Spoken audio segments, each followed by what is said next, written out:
والصلاة والسلام على أشرف الأنبياء والمرسلين نبينا محمد وعلى آله وصحبه أجمعين أعوذ بالله من الشيطان الرجيم بسم اللہ الرحمن الرحیم۔ سورہ طور کی آیت نمبر 9 ہے۔ اللہ تعالیٰ کا فرمان ہے یوم تمور، جس دن تیزی سے حرکت کرے گا، السماء آسمان، مورا تیزی سے حرکت کرنا، وتسیر الجبال اور پہاڑ چلیں گے، سیرا تیزی سے چلنا، فویل تو ہلاکت ہے، یومئذ اس دن، للمکذبین جھٹلانے والوں کے لیے۔ احباب گرامی، اللہ سبحانہ و تعالی نے اپنے بندے موسیٰ علیہ السلام کو طور پہاڑ پر جو نبوت عطا فرمائی، اس میں سب سے بڑے دشمن فرعون کا انجام اللہ رب العالمین نے پانی کو روکنے کے بعد جب وہ پانی میں داخل ہوا تو اللہ نے اسے وہاں داخل کر کے ڈبو دیا۔ یہ اللہ رب العالمین کی وہ قدرت ہے کہ جس پر کسی اور کا کوئی اختیار نہیں، اور اللہ تعالیٰ بطور دلیل اس چیز کو قرآن کریم کے اندر ذکر کرتے ہیں۔ پچھلی آیات میں جو 5 قسمیں آپ نے پڑھی ہیں وہ در حقیقت اللہ تعالیٰ کی قدرت کی طرف بھی اشارہ ہے۔ طور پہاڑ ہے اور کھلی کتاب قرآن کریم ہمارے پاس موجود ہے، اسی طرح بیت معمور کی قسم ہے، اور بلند چھت آسمان کی قسم ہے، اور سمندر کی قسم ہے۔ یہ اپنی اپنی جگہ پر پہاڑ، آسمان اور ہر آباد گھر اور کتابیں اور پھر سمندر، یہ ساری چیزیں اپنی اپنی جگہ پر بذات خود بہت بڑی دلیل ہیں کہ اللہ کے سوا کوئی معبود برحق نہیں۔ اور قرآن کے بنیادی مضامین میں سے یہ مضمون ہے کہ فکر آخرت، کل قیامت کا دن وہ واقع ہو کر رہے گا، اسے کوئی روک نہیں پائے گا۔ تو اللہ رب العالمین نے کہا ان عذاب ربک لواقع، بلا شبہ آپ کے رب کا عذاب یقیناً واقع ہونے والا ہے، ما لہ من دافع، کوئی بھی اسے روکنے والا نہیں، اسے دور کرنے والا نہیں۔ وہ دن کیسا دن ہوگا اللہ تعالیٰ اس کی ذرا سی ہولناکی بتاتے ہیں، ذرا سی جھلک اس کی دکھائی ہے کہ یوم تمور السماء مورا، جس دن آسمان بہت تیزی سے حرکت کرے گا۔ مور کا لفظ جو عربی زبان میں آپ نے پڑھا ہے، یہ اس معنی میں استعمال ہوتا ہے کسی چیز کا بے ترتیب اور بے ڈھنگے انداز میں حرکت کرنا، آگے پیچھے دائیں بائیں گھومنا شروع کر دینا۔ سورۃ الرحمن کے اندر آتا ہے فَإِذَا انشَقَّتِ السَّمَاءُ فَكَانَتْ وَرْدَةً كَالدِّهَانِ، جس دن آسمان پھٹ جائے گا تو وہ تیل کی تلچھٹ کی طرح، تیل کی دھار کی طرح وہ بہہ رہا ہوگا۔ اور ایک اور مقام پہ اللہ تعالیٰ فرماتے ہیں اِذَا السَّمَاءُ انشَقَّتْ، جس دن آسمان پھٹ جائے گا۔ دوسری صورت میں ہے اِذَا السَّمَاءُ انفَطَرَتْ، آسمان ٹوٹ کر گر پڑے گا۔ تو کہا یہ جا رہا ہے کہ جس آسمان کو انسان دیکھ رہا ہے اپنی آنکھوں کے سامنے کہ یہ چادر پوری کائنات کے اوپر پھیلی ہوئی ہے، تنی ہوئی ہے، اور اس پر اللہ نے ستارے اور چاند اور سورج اللہ نے بنا دیے ہیں، اور اس کی اسرار اس قدر زیادہ ہیں، اس کے اندر چھپی ہوئی چیزیں اس قدر زیادہ ہیں کہ انسان آج تک ان کا احاطہ نہیں کر سکا۔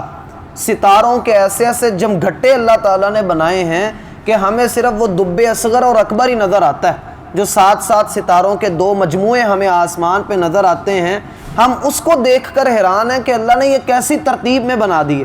اور جب یہ خلائی شٹل اور خلائی راکٹ خلا کے اندر بھیجتے ہیں تو وہاں پر تحقیقات کے جو میدان ان کے سامنے آتے ہیں کہ اللہ تعالیٰ نے انسان کو بھی اتنی طاقت ہی نہیں دی کہ وہ اس جہان سے آگے سفر کر سکے.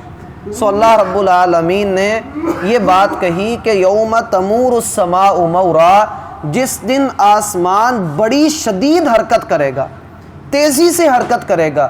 جب آسمان کی حرکت ہے تو ساتھ ہی اللہ پہاڑوں کے بارے میں کہتے ہیں وَتَسِيرُ الْجِبَالُ سَيْرًا، اور پہاڑ اس دن چلیں گے. چلنا دو طرح کا ہوتا ہے. اللہ تعالیٰ نے قرآن میں دو طرح کا چلنا ذکر کیا ہے. ایک تو ہے هُوَ الَّذِي يُسَيِّرُكُمْ فِي الْبَرِّ وَالْبَحْرِ، اللہ ہی ہے جو تمہیں خشکی اور تری پر چلاتا ہے. اللہ ہی ہے جو تمہیں خشکی پر اور تری پر چلاتا ہے. یہ چیز انتہائی حیران کن ہے کہ ایک وزنی چیز آپ سمندر کے اوپر، پانی کے اوپر پھینکے تو وہ اس میں ڈوب جاتی ہے، لیکن ٹنوں کا جو ہے وہ جہاز اس کے اوپر چلتا ہے، کشتی چلتی ہے، مگر وہ نہیں ڈوبتی جب تک اللہ چاہتا ہے. اور جب اللہ کا اذن ہو جاتا ہے، اللہ کا حکم اترتا ہے، پھر تاریخ دیکھتی ہے کہ ٹائٹینک نام کا بڑا جہاز جس کے بارے میں دعویٰ تھا کہ یہ نہیں ڈوبے گا، لیکن اللہ رب العالمین نے اس کے پہلے سفر میں اس کو ہلاکت سے دوچار کر دیا. تو ایک چلنا ہوتا ہے جو اللہ رب العالمین بندے کو چلاتا ہے، جس میں بندے کا اپنا اختیار بھی شامل ہوتا ہے. ہم میں سے کوئی بھی اٹھ کر یہاں پر چلنا پھرنا شروع کر دے تو وہ اپنے اختیار سے، اپنی مرضی سے چل رہا ہے، چلا اس کو اللہ ہی رہا ہے. ایک تو ہے یہ چیز. دوسری اللہ رب العالمین نے جو اصطلاح استعمال کی ہے وہ یہ کہ اللہ تعالیٰ ان کو زبردستی چلائے گا. اللہ تعالیٰ ان کو اپنے قہر سے، اپنے غلبے سے اللہ تعالیٰ پہاڑوں کو چلائے گا. جیسے کہا وَمَا أَدْرَاكَ مَا الْقَارِعَةُ يَوْمَ يَكُونُ النَّاسُ كَالْفَرَاشِ الْمَبْثُوثِ، جس دن لوگ پتنگوں کی طرح ہو جائیں گے، گرے پڑے، حقیر اور معمولی حیثیت کے اندر آ جائیں گے. وَتَكُونُ الْجِبَالُ كَالْعِهْنِ الْمَنْفُوشِ، اور اس دن پہاڑ دھن کی ہوئی روئی کی طرح ہو جائیں گے. کفار مکہ اللہ کے رسول صلی اللہ علیہ وآلہ وسلم سے پہاڑوں کے بارے میں سوال کرتے تھے. تم کہتے ہو قیامت آئے گی تو اتنے بڑے بڑے پہاڑوں کا کیا بنے گا؟ اتنے مضبوط پہاڑ ہیں، یہ کہاں جائیں گے؟ سورہ طٰہٰ میں اللہ نے کہا وَيَسْأَلُونَكَ عَنِ الْجِبَالِ فَقُلْ يَنْسِفُهَا رَبِّي نَسْفًا فَيَذَرُهَا قَاعًا صَفْصَفًا لَا تَرَىٰ فِيهَا عِوَجًا وَلَا أَمْتًا. یہ آپ سے پہاڑوں کے متعلق سوال کرتے ہیں، ان سے کہیے کہ میرا رب ان کو توڑ پھوڑ کر سب کو برابر کر دے گا، اور زمین کو کوٹ کوٹ کر فَدُكَّتَا دَكَّةً وَاحِدَةً، اللہ تعالیٰ اس کو توڑے گا اور ایسا کوٹ دے گا کہ زمین کے اوپر کوئی کھڈا بھی نظر نہیں آئے گا اور کوئی اونچی جگہ بھی نظر نہیں آئے گی. اور ایک اور مقام پہ کہا وَإِذَا الْأَرْضُ مُدَّتْ، اور زمین کو اللہ تعالیٰ پھیلا دے گا. وَأَذِنَتْ لِرَبِّهَا وَحُقَّتْ، اور زمین کی شان یہ ہے کہ وہ اپنے رب کے حکم کی اطاعت کرے، یہی اس کے لائق ہے. تو کہا وَتَسِيرُ الْجِبَالُ سَيْرًا، اس دن پہاڑوں کو بڑے زور سے چلایا جائے گا. ہواؤں کا اللہ رب العالمین اس دن ایک نظام چلائیں گے جو پہاڑوں کو اکھاڑ کر رکھ دیں گی، اور یہ ہوا کے اندر اڑیں گے، آپس میں مارے جائیں گے، دھماکہ ہوگا، اور پھر ان کی جو گرد و غبار ہوگی وہ روئی کی مانند نیچے کی طرف آئے گی، جسے انسان اپنے اوپر آتا ہوا دیکھے گا. جب پہاڑ کا، آسمان کا اور دنیا کی بڑی بڑی مضبوط اور بلند چیزوں کا یہ حال ہے تو حضرت انسان کا کیا بنے گا؟ تو اسی لیے کہا فویل، تو ہلاکت ہے پھر اس دن کے اندر ان لوگوں کے لیے جنہوں نے جھٹلایا، جو نہیں مانتے تھے. تو گزر اس کی بھی جاتی ہے جو اللہ کی مانتا ہے، گزر اس کی بھی جاتی ہے جو اللہ کی مان لیتا ہے. افغیر دین اللہ یبغون وَلَهُ أَسْلَمَ مَنْ فِي السَّمَاوَاتِ وَالْأَرْضِ طَوْعًا وَكَرْهًا وَإِلَيْهِ يُرْجَعُونَ.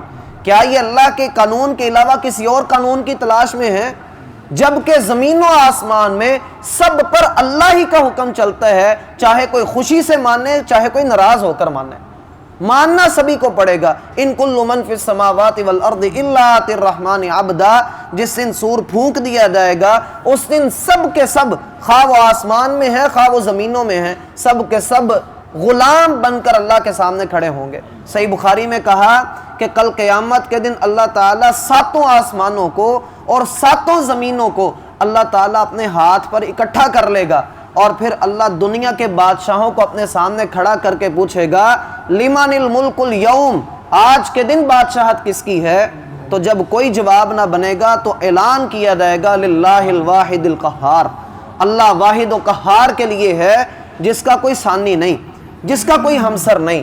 تو فویل یومئذ للمکذبین، ہلاکت ہے جھٹلانے والوں کے لیے، الذین هم فی خوض یلعبون، جو تکذیب کے معاملے میں، جو حق کو جھٹلانے کے لیے بہت زیادہ کھیل کود کے اندر مصروف تھے۔ خوض کہتے ہیں، خوض کسی چیز کے اندر مشغول ہو جانا، مصروف ہو جانا، جیسے عربی میں کہا جاتا ہے خاض القوم فی الحدیث، لوگ جو ہیں وہ باتوں میں مشغول ہو گئے اور بات سے بات نکلتی چلی گئی۔ جیسے ایک آدمی، اسی طرح کہا جاتا ہے کہ آدمی پانی کے اندر داخل ہوا، خاض الرجل فی الحوض، آدمی پانی کے تالاب میں داخل ہو گیا۔ تو جیسے پانی کے تالاب میں داخل ہونے والے کو نہیں پتا ہوتا کہ میرا پاؤں کہاں پڑ رہا ہے، میرا ہاتھ کہاں پر پڑ رہا ہے، کوئی بنیاد اس کے پاس نہیں ہوتی، وہ پانی کے اندر صرف تیر رہا ہے، کہیں وہ ٹک نہیں رہا، ہاتھ پاؤں مار رہا اور پھر ہی وہ آگے بڑھ رہا ہے، وگرنہ وہ ڈوب جائے گا۔ تو اسی طرح خوف کا لفظ یہاں پر استعمال کیا ہے، یہ مذاق اڑانے کے معنوں میں بھی آتا ہے اور بے بنیاد باتیں کرنے کے معنوں میں بھی آتا ہے۔ تو اگر یہ دونوں باتیں اکٹھی کرو تو پتہ یہ لگے کہ کفر کے لیے اللہ نے کوئی دلیل نہیں اتاری۔ جتنے بھی لوگ قیامت کا، اللہ کی توحید کا، رسول اللہ کی رسالت کا انکار کر رہے ہیں، وہ اسی طرح پانی کے اندر تیرنے والے لوگ ہیں جن کے پاس کوئی مضبوط سہارا نہیں جہاں کھڑے ہو کر وہ بات کر سکیں، جسے ہم کہتے ہیں جھوٹ کے پاؤں نہیں ہوتے۔ ما انزل اللہ بہا من سلطان، اللہ نے اس کی کوئی دلیل ہی نہیں نازل کی ہے۔ الذین هم فی خوض یلعبون، وہ لوگ جنہوں نے جھٹلایا، ان کی دنیا میں کیفیت حالت کیا ہے کہ فضول مشغلوں کے اندر کھیل کود میں پڑے ہیں۔ ہم دیکھتے ہیں لوگوں کو سیاست کی بات کرتے ہیں تو گھنٹوں لگا دیتے ہیں، کیے ہی چلے جاتے ہیں، اتنی سیاسی گفتگو کرتے ہیں، اتنی گفتگو کرتے ہیں، حالانکہ نہ سننے والا کوئی فائدہ اٹھا سکتا ہے، نہ سنانے والا کوئی فائدہ اٹھا سکتا، لیکن لوگ گفتگو کرتے ہیں۔ ادھر بیٹھ کر آپ اللہ کے رسول کی بات کر دو، دین کی کوئی بات کر دو تو لوگ اکتانا شروع کر دیتے ہیں۔ ہماری میٹنگز، ہماری گیدرنگز جو ہیں وہ انہی چیزوں کے اوپر استوار ہوتی ہیں کہ یا تو ہم لچر گفتگو کر لیں، فحش باتیں کر لیں، یا زو معنی باتیں کر لیں، یا کسی کی بیٹھ کر غیبت چغلی کر لیں، گالیاں دے لیں، کسی کو بیٹھ کر ذلیل کر دیں، سیاسی گفتگو کر دیں، یا جو ہے جی وہ ہم کسی رشتہ دار کو اپنا موضوع سخن رکھ لیں۔ اس طرح کی گفتگو جب ہم کر رہے ہیں تو ہم دیکھیں کہ کہیں ہم کفار کی مشابہت تو نہیں کر رہے۔ جو حرکتیں کافروں نے کی، صحابہ کرام جب اکٹھے ہوتے تھے، کیا صرف ان پر ہی فرض تھا کہ وہ دین کے اوپر عمل کریں؟ اصل تو یہ ہے صحابہ کرام نے عمل کر کے اپنی مراد اور منزل حاصل کر لی، کیا ہم ان کے نقش قدم پر چلے؟ وہ جب بیٹھا کرتے تھے تو ایک دوسرے سے کہتے تھے آؤ ایمان کی باتیں کریں، ایمان کی تجدید ہو جاتی ہے۔ سیدنا عمر جیسا آدمی وہ ابو درداء رضی اللہ عنہ کے پاس جا کر کہا کرتے تھے ابو درداء کچھ ایمان کی باتیں ہمیں بھی بتائیں۔ اسی طرح ابو عبیدہ بن جراح کے پاس گئے، دیکھا وہ سوکھی روٹی جو ہے وہ پانی میں بھگو کر کھا رہے ہیں، تو سیدنا عمر رضی اللہ عنہ رونے لگ گئے اور کہا ابو عبیدہ اللہ کے رسول کی وفات کے بعد ہم سب بدل گئے، آپ نہیں بدلے۔ اسی طرح سعد بن ابی وقاص ایک دن کھانے کی میز پر تشریف لائے تو دیکھا گوشت بھی ہے، ٹھنڈا پانی بھی ہے، روٹی بھی ہے، تو رونے لگ گئے۔